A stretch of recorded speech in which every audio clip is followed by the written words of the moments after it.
How is your feel about the last 2 days, Philip? So having flown in from London, arrived in Sao Paulo, in the last 2 days, we've traveled over 3,000 kilometers, and visiting, Mato Grosso, where we witnessed and were welcomed with open arms by what I would say is the largest farm on earth.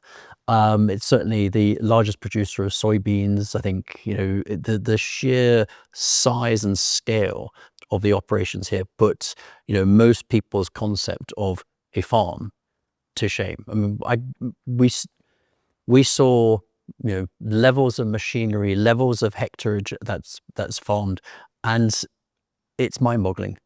But the most important thing is the relationship between us and that customer.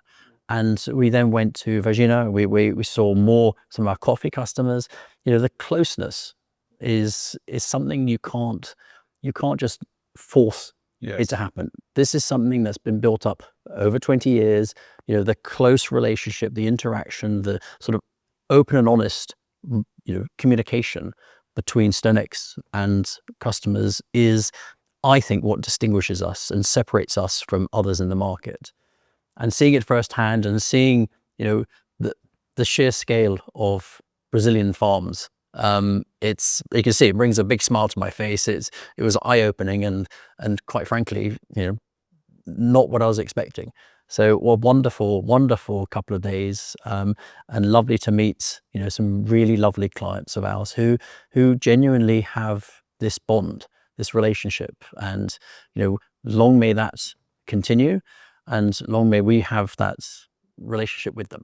And going back to your point, Philip, we don't create the product and try to sell to the clients, right? We wait for the demo, or we see the demand, we see how we can, if it's worth getting into that business, and if we want to pursue that, we see the gap, and then we get into it and we create, or we bring something from the global, right?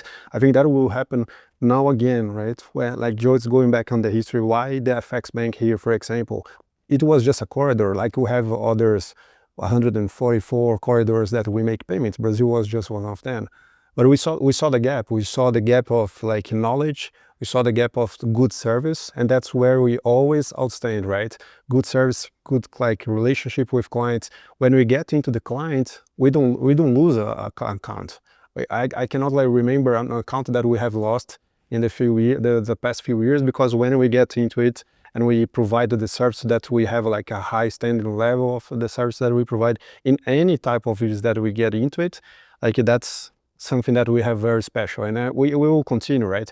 We are going into these new initiatives in Brazil for the next few years because we saw the space, the opportunity. It's something that will regenerate more revenue, of course, but still we want to engage more with the client. We want to bring them more into the ecosystem of StoneX, that they don't have to go to any other place, right? Any other house, right? I mean, that's something that is very cultural from StoneX globally, and in Brazil it's very embedded to everybody here, for the whole team. Yeah, well, I mean, the whole payments ecosystem in itself is, it's an entire package. It's a global offering. Mm-hmm. And I don't think people realize that, the payment corridor into Brazil is not easy. No, it's not easy. Mm-hmm. So, if you're just sitting in London or New York and trying to do it from remotely, you're going to struggle. Yeah. You're going to struggle, and it's going to be incredibly inefficient.